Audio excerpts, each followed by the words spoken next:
Hello student, welcome in Guwahati nursing classes.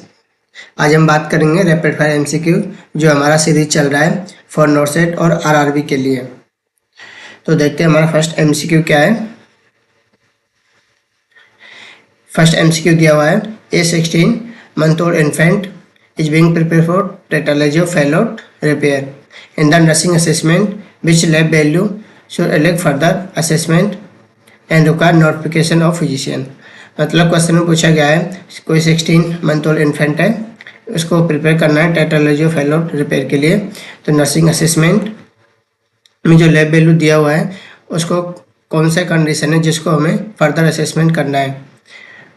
तो option क्या है, pH 7.39, option B WBC white blood cell count 10,000 mmQ, option C haematocrit level 60%, option D bleeding time of 4 minute. First हमें पता होना चाहिए जो infant है उसमें जो pH इन्फेंट है उसमें जो pH होता है वो नॉर्मल लेवल कितना होता है, कितना होता है 7.35 टू 7.45। ये क्या नॉर्मल pH लेवल होता है। जो WBC काउंट होता है वो कितना होता है 6,000 टू 18,000। ये WBC काउंट होता है नॉर्मल, ठीक है। ये जो क्या है नॉर्मल वैल्यू। और जो हेमेटोक्रिट लेवल होता है वो कितना होता है, हेमेटोक्रिट लेवल कितना है 28 टू 42%। और ब्लीडिंग टाइम कितना होता है, ब्लीडिंग टाइम 2 to 4 मिनट। ये क्या है नॉर्मल। इन्फेंट के अंदर क्या होता है, ये नॉर्मल वैल्यू होता है, नॉर्मल वैल्यू।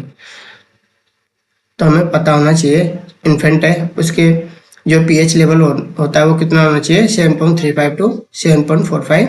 WBC जो नॉर्मल वैल्यू रहता है वो कितना है 6,000 टू 18,000। जो हेमेटोक्रिट लेवल होता है वो 28 टू 42%। जो ब्लीडिंग टाइम होता है 2 to 4 मिनट होता है, ठीक है। ये नॉर्मल कंडीशन होती है किसी भी इन्फेंट के। ऑप्शन देखते हैं फर्स्ट क्या है, pH कितना दिया हुआ है 7.39। तो हम नॉर्मल वैल्यू कितना होता है 7.35 टू 7.45। मतलब मैं बोल सकता हूँ इसको फर्दर असेसमेंट करने की जरूरत नहीं है, ठीक है। तो ये ऑप्शन क्या है रॉन्ग। WBC काउंट कितना दिया है 10,000 पर mmQ। जो नॉर्मल लेवल होता है WBC का कितना होता है 6,000 टू 18,000। मतलब इस ऑप्शन बी को भी क्या फर्दर असेसमेंट करने की जरूरत नहीं, ठीक है। तो ये भी रॉन्ग आंसर हुआ। ऑप्शन सी क्या है, हेमेटोक्रिट लेवल कितना दिया हुआ है 60%। और जो लेवल नॉर्मल लेवल होता है इन्फेंट के अंदर हेमेटोक्रिट का कितना है 28 टू 42%। मतलब नॉर्मल से क्या है इंक्रीज। मतलब हमें क्या है ऑप्शन सी को क्या है फर्दर असेसमेंट करने की जरूरत है, ठीक है। इसका राइट आंसर क्या है ऑप्शन सी। ऑप्शन डी क्या है, ब्लीडिंग टाइम कितना दिया है 4 मिनट और नॉर्मल कितना होता है 2 to 4 मिनट, ये नॉर्मल होता है, ठीक है। तो इसको भी हमें क्या फर्दर असेसमेंट करने की जरूरत नहीं है। तो इसका राइट आंसर क्या हुआ, हेमेटोक्रिट लेवल कितना बढ़ा हुआ है 60%, ठीक है। टेट्रालॉजी ऑफ फेलोट हम क्या बोलते हैं, टॉक्स बोलते हैं इसको, ठीक है शॉर्ट में। अगर किसी इन्फेंट के अंदर हेमेटोक्रिट का लेवल नॉर्मल से ज़्यादा है तो उस कंडीशन को क्या बोलते हैं हम, उस कंडीशन को बोलते हैं पॉलीसाइथेमिया, पॉलीसाइथेमिया, ठीक है, पॉलीसाइथेमिया। अगर हेमेटोक्रिट का लेवल नॉर्मल से ज़्यादा है तो उस कंडीशन को क्या बोलते हैं पॉलीसाइथेमिया। तो इस कंडीशन में जो मोस्ट कॉमन कॉम्प्लिकेशन होता है टॉप का, ठीक है, ये पॉलीसाइथेमिया होता है क्या है मोस्ट कॉमन कॉम्प्लिकेशन होता है, मोस्ट कॉमन कॉम्प्लिकेशन होता है पॉलीसाइथेमिया टेट्रालॉजी ऑफ फेलोट की कंडीशन में, ठीक है।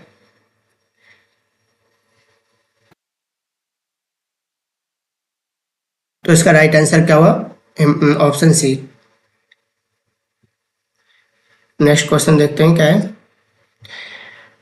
नेक्स्ट क्वेश्चन है what is the optimum temperature in a autoclave to achieve sterility.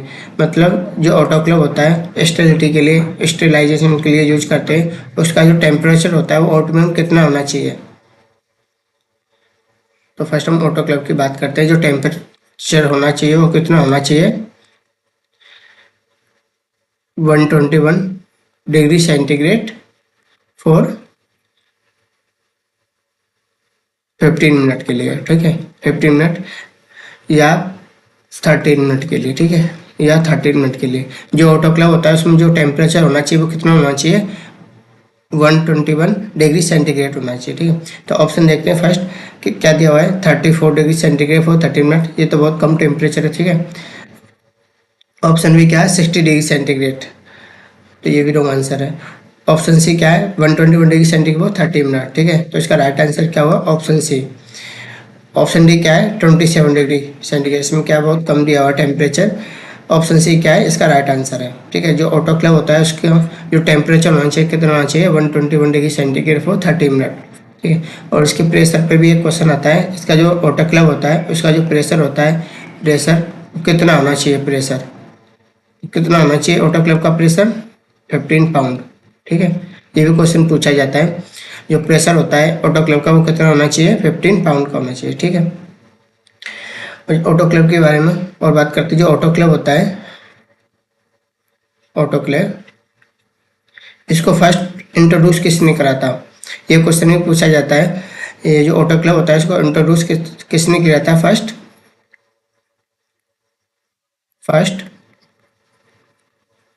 Introduce,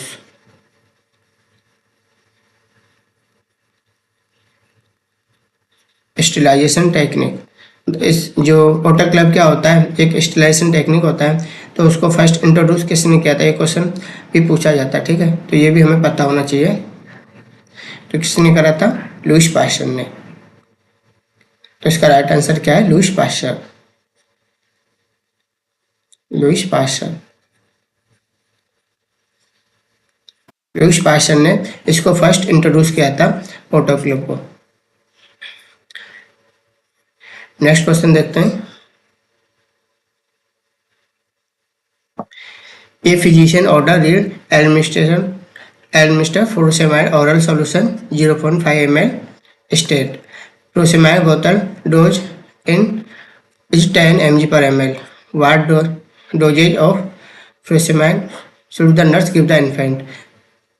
मतलब ये जो दिया हुआ है ऑप्शन में, फ्रोसेमाइड दिया हुआ है, ऑरल सॉल्यूशन जो है 0.5 ml है, और जो फ्रोसेमाइड जो बोतल डोज है वो कितना है, 10 mg पर ml।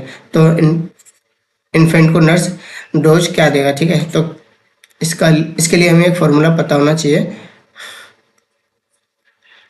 ड्रग कैलकुलेशन के क्वेश्चन बहुत आते हैं, तो इसका जो फॉर्मूला है उसको हमें पता होना चाहिए।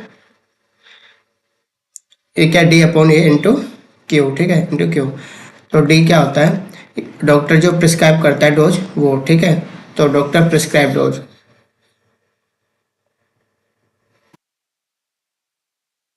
Doctor prescribe dose. ए होता है वो क्या है, अवेलेबल डोज, ठीक है, कितना दिया हुआ है अवेलेबल।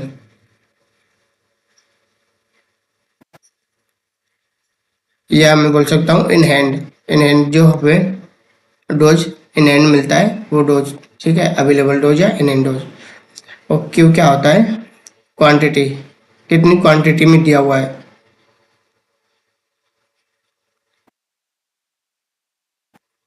क्वांटिटी mg, या कैप्सूल में भी हो सकता है या टैबलेट फॉर्म में भी हो सकता है, ठीक है। तो क्वांटिटी mg में भी हो सकता है, कैप्सूल में भी हो सकता है और टैबलेट फॉर्म में भी हो सकता है। तो हमें ये फॉर्मूला पता होना चाहिए ड्रग कैलकुलेशन का, डी अपॉन ए इंटू क्यू। डी क्या होता है, जो डॉक्टर प्रिस्क्राइब डोज करता है। तो क्वेश्चन हम देखते हैं, जो फिजिशियन ऑर्डर कर रहा है क्या, फ्रूसेमाइड ओरल कितना है, 0.5 ml दिया हुआ, ठीक है। तो कितना है प्रिस्क्राइब, 0.5 ml। और जो अवेलेबल डोज कितना है, फ्रूसेमाइड का जो बोतल दिया हुआ है अवेलेबल 10 mg पर ml, तो कितना है 10 mg पर ml, ठीक है। और mg पर ml में क्या है, मतलब दिया नहीं है, तो इसको हम क्या मानते हैं, एक मानते हैं, ठीक है। तो ये क्या है, फॉर्मूला के अकॉर्डिंग ड्रग कैलकुलेशन करना है। तो हम इसको कैलकुलेट करेंगे तो क्या आएगा 5 mg आएगा। ठीक है, इसको कैलकुलेट करने पर क्या आएगा 5 mg आएगा। तो ऑप्शन में देखना है हमको कि 5 mg दिया हुआ है कि नहीं। तो ऑप्शन ए क्या है 5 mg, तो इसका राइट आंसर क्या हुआ 5 mg। तो कोई मतलब डायरेक्ट कैलकुलेशन करना है तो इसके लिए हमें क्या फॉर्मूला याद रखना है, D/A/Q।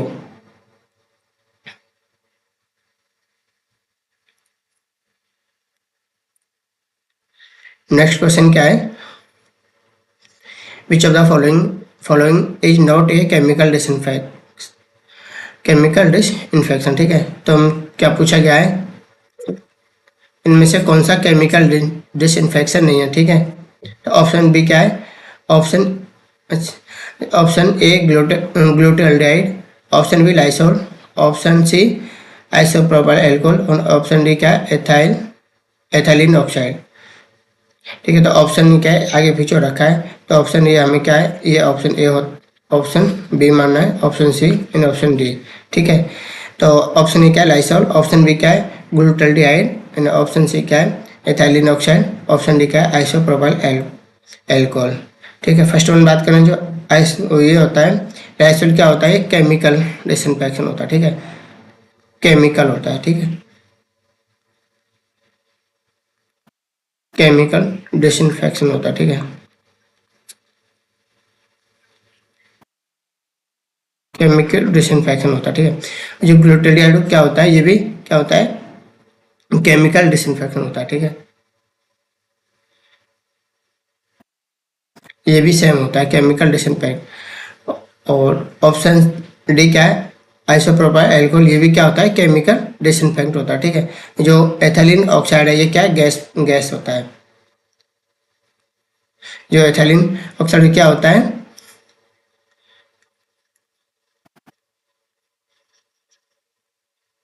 कलरलेस गैस होता है। ठीक है, जो यूज करते हैं, यूज फॉर स्टेरिलाइजेशन, जो स्टेरिलाइजेशन के लिए यूज करते हैं।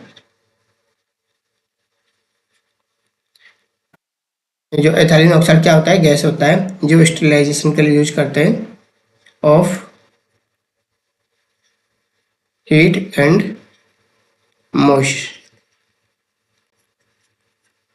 हीट के लिए यूज करते हैं इसको। ठीक है, तो इसको मेनली किसके लिए यूज किया जाता है स्टेरिलाइजेशन के लिए, जो हार्ट लंग्स मशीन होती हैं उनको एथिलीन ऑक्साइड द्वारा क्या किया जाता है स्टेरिलाइजेशन किया जाता है। ठीक है, मशीन को क्या किया जाता है स्टेरिलाइज किया जा सकता है। ठीक है, मशीन को, जो हार्ट और लंग मशीन होती है उसको किसके द्वारा स्टेरिलाइज किया जाता है एथिलीन ऑक्साइड के द्वारा। ये एथिलीन ऑक्साइड क्या है गैस होता है, गैस फॉर्म में होता है। ठीक है, जो लाइसोल ग्लूटाल्डिहाइड और आइसोप्रोपाइल अल्कोहल ये क्या होता है केमिकल कंपोनेंट होते हैं। ठीक है, तीनों क्या होते हैं केमिकल कंपोनेंट होते हैं।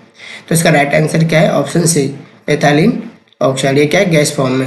हमें क्वेश्चन पूछा गया है केमिकल डिसइंफेक्शन कौन सा नहीं है, तो कौन सा नहीं है एथिलीन ऑक्साइड क्या है गैस फॉर्म में होता है। ठीक है, एक क्वेश्चन पूछा गया था नोट सेट में, जो आइसोप्रोपाइल अल्कोहल है उसको जो सूचर होता है ना उसको हम क्या प्रिजर्व करके रखते हैं, सूचर को प्रिजर्व करके रखते हैं, प्रिजर्व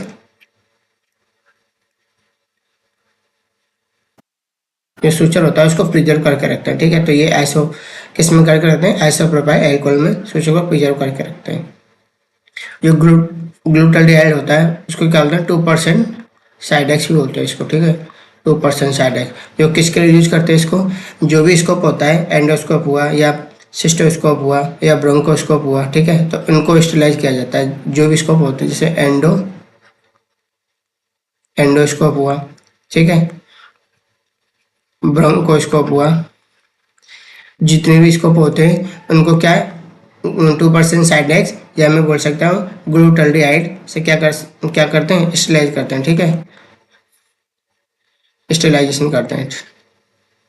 ठीक है, ये भी क्वेश्चन पूछा जाता है, जो 2% साइड एक्स होता है, जो ग्लूटाल्डिहाइड होता है उसको स्टेरिलाइजेशन कौन कौन मतलब एंडोस्कोप और ब्रोंकोस्कोप के द्वारा स्टेरिलाइज किया जाता है। ठीक है, तो इसका राइट आंसर क्या है ethylene oxide.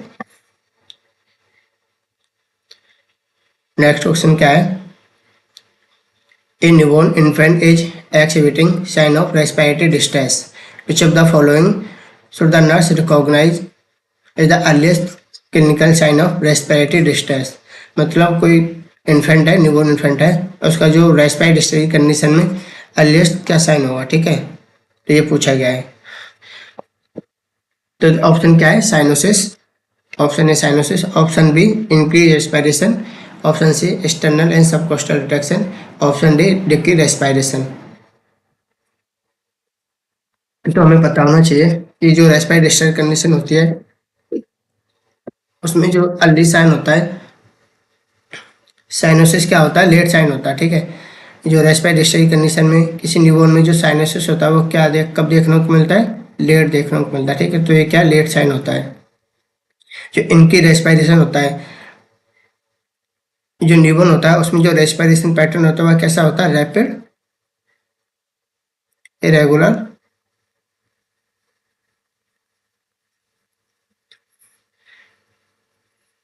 Rapid irregular abdominal respiration होता है, ठीक है, एब्डोमिनल रेस्पिरेशन होता है।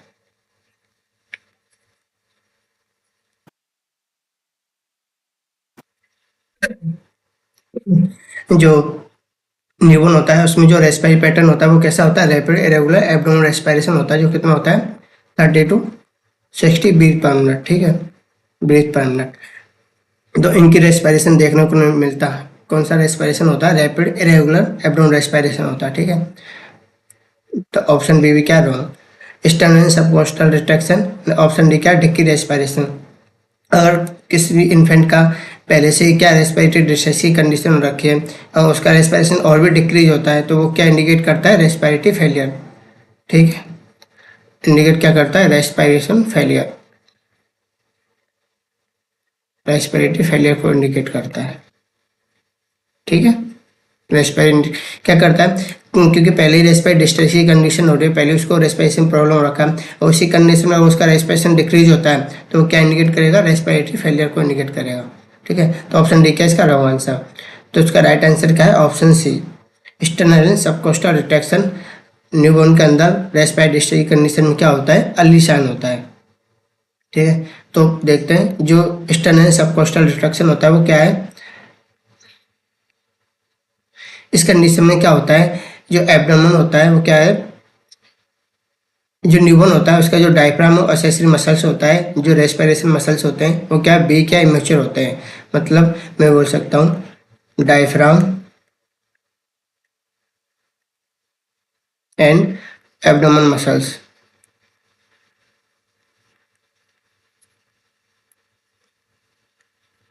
Abdomen muscles in newborn, big and immature, immature। इस कंडीशन में क्या होता है, जो इन्फेंट है वो क्या है, एक्स्ट्रा एफर्ट लगाएगा, ठीक है, extra effort for breathing, extra effort for ventilation या ब्रीथिंग, वेंटिलेशन। जो न्यूबॉर्न होता है उसका जो डायफ्राम और जो एब्डोमेन मसल्स होता है, रेस्पिरेशन मसल जो होता है वो क्या है, वीक होता है, इमेच्योर होता है। उस कंडीशन में क्या है, जो न्यूबॉर्न होता है वो एक्स्ट्रा एफर्ट लगाता है वेंटिलेशन के लिए, ब्रीथिंग के लिए। तो उस कंडीशन में क्या होगा, जो एब्डोमेन होता है, नेक्स्ट देखते हैं, जो एब्डोमेन होता है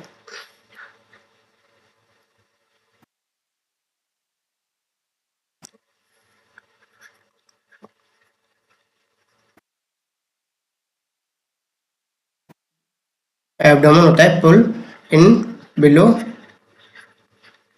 रिब केज, रिब केज,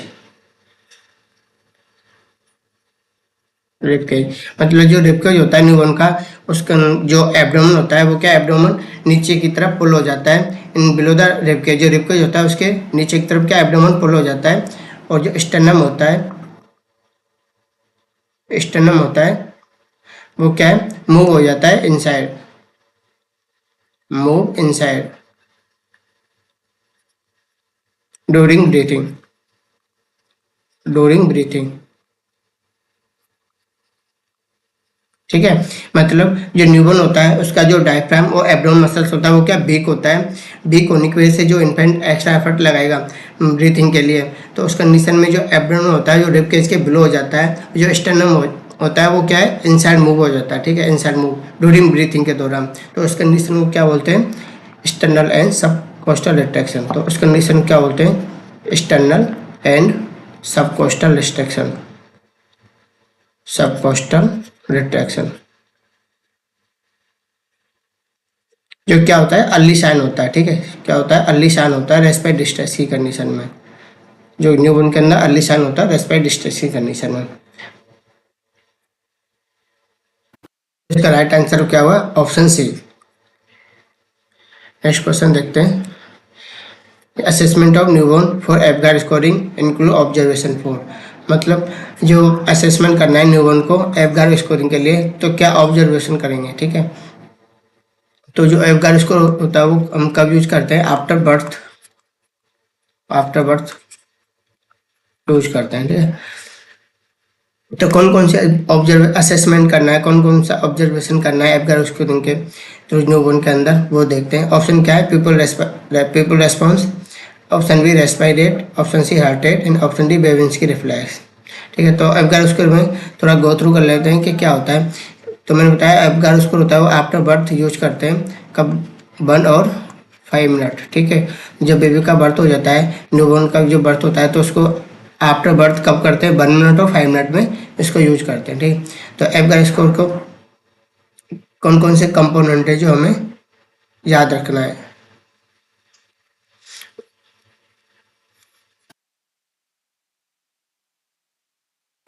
एवगार, तो इसके नाम से ही हमें याद रखना है। ए फॉर क्या होता है, अपीरियंस। तो हमें क्या असेसमेंट करना है, अपीरियंस।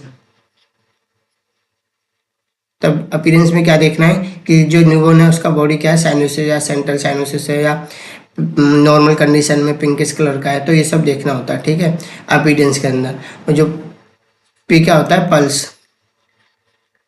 पल्स रेट, या मैं बोल सकता हूँ हार्ट रेट, क्या बोल सकता हूँ, हार्ट रेट। जी क्या है, ग्राइमेस, या मैं बोल सकता हूँ इसकी एक्टिविटी रिफ्लेक्स, ठीक है। ये क्या होता है, एक्टिविटी, और क्या होता है, रेस्पिरेटरी एफर्ट, रेस्पिरेटरी एफर्ट। तो जो एवगार स्कोर होता है उसमें क्या असेसमेंट करना होता है हमको, एवगार नाम से हम याद रख सकते हैं, इसको याद रखने में भी ईजी है। ये क्या होता है, अपीयरेंस होता है, जो मैंने बताया। जो अपीयरेंस में क्या देखना है, जो न्यूबॉर्न है उसकी बॉडी देखना है कि बॉडी क्या पिंकिश हो रखा है, मतलब नॉर्मल कंडीशन है या एक्रोसाइनोसिस या सेंट्रल साइनोसिस, इस कंडीशन में तो नहीं है। तो उसके अकॉर्डिंग हम क्या इसको स्कोर देते हैं, ठीक है, स्कोर देते हैं। जो इसका मिनिमम स्कोर कितना होता है, जो मिनिमम स्कोर होता है 0, जो मैक्सिमम स्कोर होता है इसका होता है 15, ठीक है। तो ये स्कोर है। तो इसका क्वेश्चन ये भी पूछा जाता है, जो एवगार स्कोरिंग होता है उसका मिनिमम या मैक्सिमम स्कोर कितना होता है, तो हमें पता होना चाहिए मिनिमम 0 होता है, जो मैक्सिमम होता है वो 15 होता है, ठीक है। तो कौन कौन सा असेसमेंट करना है, हम इसको एवगार स्कोर जो नाम है उससे याद रख सकते हैं। A for appearance, P pulse rate या हार्ट रेट कितना होता है, कौन कितना, मतलब 100 से एब्सेंट हार्ट रेट तो उसमें कितना स्कोर देंगे, 100 से कम है, 100 से ज़्यादा है तो उसमें कितना स्कोर देंगे। इसको हम फर्दर डिटेल में बात करेंगे। एवगार स्कोरिंग एक क्या अलग से टॉपिक है जो उसको हम डिटेल में बात करेंगे। फिलहाल हमें इतना पता होना चाहिए कौन कौन से कंपोनेंट है जो हमें असेसमेंट करने होते हैं। तो ए फॉर अपीयरेंस, जी क्या ग्राइमेस होता है, जो रिफ्लेक्स होता है, एक्टिविटी होता है, उसको असेसमेंट करना होता है। ई फॉर एक्टिविटी होता है कि जो न्यूबॉर्न होता है वो क्या फ्लेक्शन कर रहा है या फ्लैक्स हो रहा है या कुछ एक्टिविटी कर रहा है नहीं कर रहा है, एक्टिविटी एब्सेंट है, तो ये सब देखना होता है हमें एवगार स्कोरिंग के अंदर। और रेस्पिरेशन क्या एफर्ट होता है, ठीक है। तो हम ऑप्शन में देखते हैं क्या क्या असेसमेंट करना है। पीपल रेस्पॉन्स नहीं करना होता, ठीक है, तो ऑप्शन ए क्या है, रॉन्ग। रेस्पायरी रेट नहीं, एफर्ट होता है, वो क्या होता है, एफर्ट, एफर्ट चेक करते हैं, तो ऑप्शन बी क्या है, रॉन्ग। पल्स रेट है हार्ट रेट, तो क्या हमें ये असेसमेंट करना है, ठीक है। तो इसका राइट आंसर क्या हुआ, option C. Babinski reflex check नहीं करते, तो इसका राइट आंसर क्या है, ऑप्शन सी हार्ट रेट। अगर मैं पूछूं ये जो एवगार स्कोर है इसमें से जो क्लासिकल होता है, क्राइटेरिया होता है, क्लासिकल हम क्या असेसमेंट करते हैं, तो उसको क्या आंसर जाएगा, पल्स रेट या हार्ट रेट। ठीक है, तो इन सब में से भी फर्स्ट प्रायोरिटी किसको देंगे, पल्स रेट या हार्ट रेट को हम फर्स्ट प्रायोरिटी देंगे। ठीक है, तो प्राइमरी क्राइटेरिया, प्राइमरी ऑब्जर्वेशन के लिए जो कंपोनेंट होता है असेसमेंट के लिए वो क्या होता है, पल्स रेट या हार्ट रेट। ठीक है, तो ये भी क्वेश्चन पूछा जाता है। तो इसका राइट आंसर क्या है, ऑप्शन सी। नेक्स्ट क्वेश्चन देखते हैं, ये क्या कह रहा है, a client who is 7 months pregnant is diagnosed with pyelonephritis. The nurse anticipate the physician ordering. ठीक है, तो हमें पूछा गया है 7 month प्रेग्नेंट इसको डायग्नोस क्या है, पाइलोनेफ्राइटिस। ठीक है, तो हमें पता होना चाहिए पाइलोनेफ्राइटिस क्या होता है। ये होता है इन्फ्लेमेशन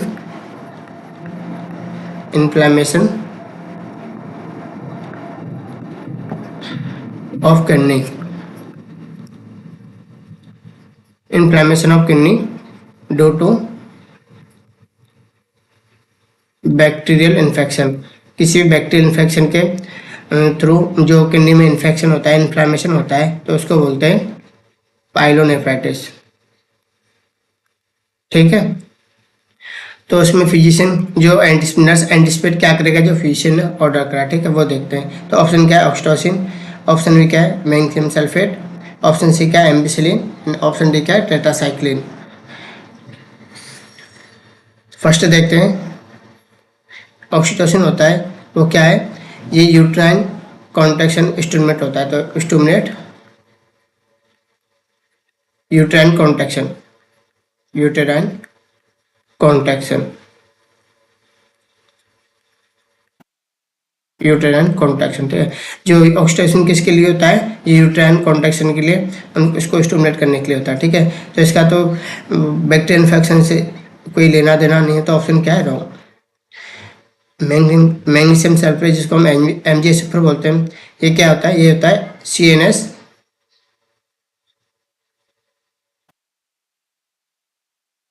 डिप्रेसेंट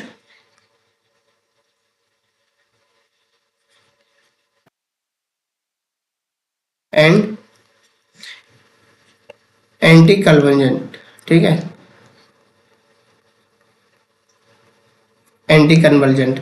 ठीक है, जो MgSO4 होता है वो कौन सा ड्रग होता है, ये होता है CNS डिप्रेसेंट होता है और एंटी कन्वर्जेंट होता है। ठीक है, तो इसको हम किसके लिए यूज करते हैं,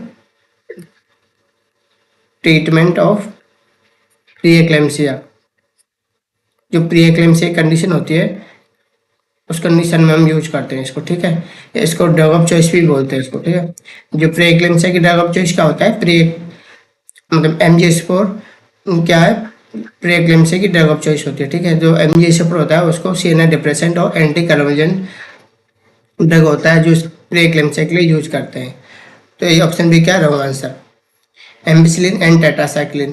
तो मैंने आपको बताया जो टेट्रासाइक्लिन होता है वो अवॉइड करते हैं। ठीक है, अवॉइड प्रेग्नेंट फीमेल में। ठीक है, जो प्रेग्नेंट फीमेल होती है उसमें हम इसको अवॉइड करते हैं। ठीक है, टेट्रासाइक्लिन को, क्यों, क्योंकि ये क्या करती है, बर्थ डिफेक्ट करती है, फीटल बर्थ डिफेक्ट करता है। ठीक है, ये टेट्रासाइक्लिन अगर कोई प्रेग्नेंट वुमन यूज करता है तो उस कंडीशन में जो प्लेसेंटा है उसको क्रॉस करके फीटल बर्थ डिफेक्ट करेगा ये ड्रग। ठीक है, क्या करेगा, foetal birth defect.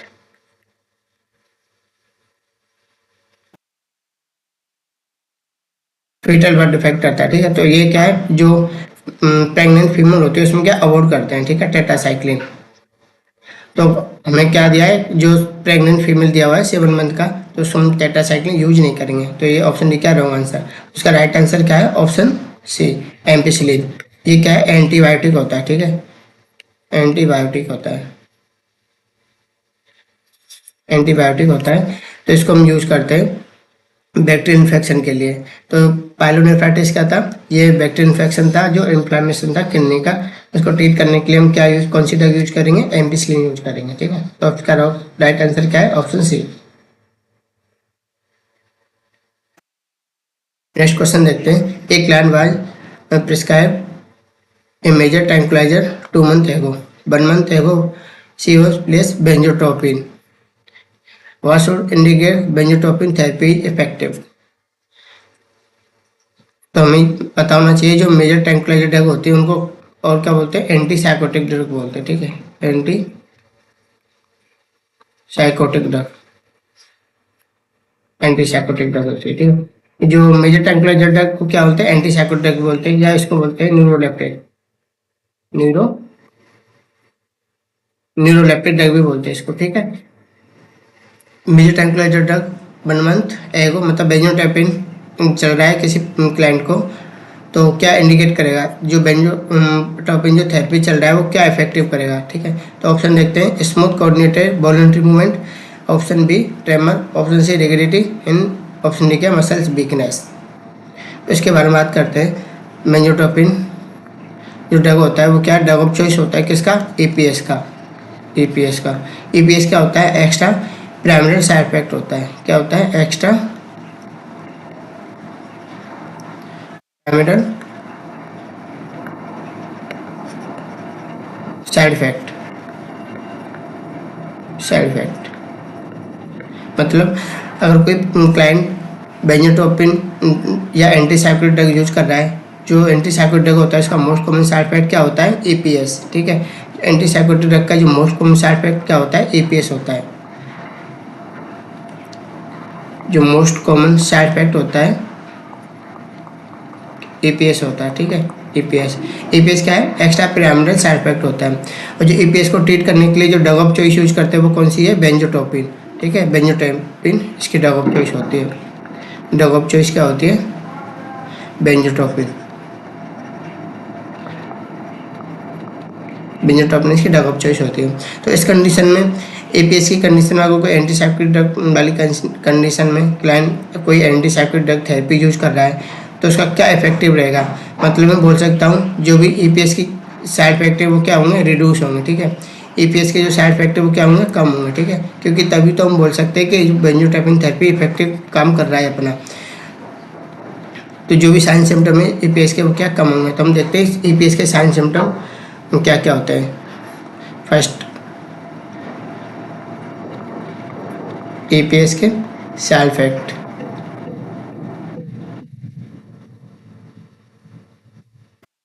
Sorry sign and symptom, sign and symptom, EPS के साइन एंड सिम्टम। फर्स्ट क्या, एक्स्थेसिया, एक्स्थेसिया। सेकंड है tardive dyskinesia, tardive dyskinesia.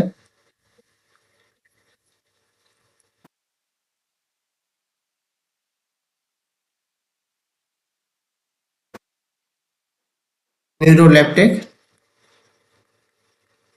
Malignant syndrome, syndrome.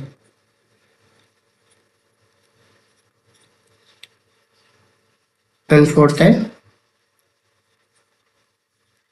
Acute dystonia. And fifth है सीडो पार्किंसोनिज्म।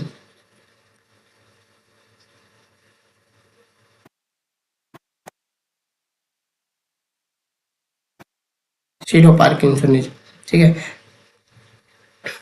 जो EPS का most common side effect होता है वो क्या होता है, एक्स्थेसिया। ईपीएस का जो मोस्ट कॉमन साइन सिम्टम होता है वो क्या होता है, एक्स्थेसिया होता है, ठीक है। और जो ट्रेबल डिस्काइनेसिया क्या होता है, अर्ली सिम्टम होता है इसका, अर्ली। और जो सीडो पार्किंसोनिज्म जो इसका साइन सिम्टम कौन कौन से देखने को मिलेंगे इसमें, ट्रेमर, रिजिडिटी एंड ब्रेडिकाइनेसिया।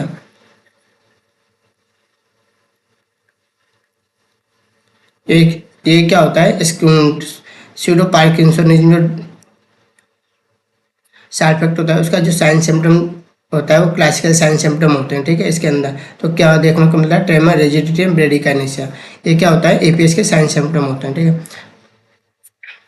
तो हमें ऑप्शन में देखना है, अगर हम कोई बेंजोटाइपिन थेरेपी यूज करेंगे तो इस कंडीशन में क्या इफेक्टिव काम करेगी, ये क्या काम करेगी, जो भी साइड इफेक्ट है उसको क्या रिड्यूस करेगी, ठीक है। मतलब मैं बोल सकता हूँ उसके जो स्मूथ, ऑप्शन क्या, स्मूथ कोऑर्डिनेटेड वॉलंटरी मूवमेंट, तो इसका राइट आंसर क्या है? Option A. Option B, C, D हमने देखा था, जो किसका था? ये ईपीएस का साइन सिम्टम था। ठीक है, तो इसका अगर हम साइन सिम्टम की, ईपीएस के साइन सिम्टम में अगर हम कोई बेंजोट्रैपिन थेरेपी यूज करेंगे और वो इफेक्टिव काम कब करेगी, तो मैं बोल सकता हूँ ये क्या साइन सिम्टम क्या होंगे? डिक्रीज होंगे। तब मैं बोल सकता हूँ कि बेंजोट्रैपिन अपना काम इफेक्टिव कर रही है। ठीक है, तो इस कंडीशन में क्या है? B C D wrong answer. इसका राइट आंसर क्या है? स्मूथ कोऑर्डिनेटेड बॉल की मूवमेंट।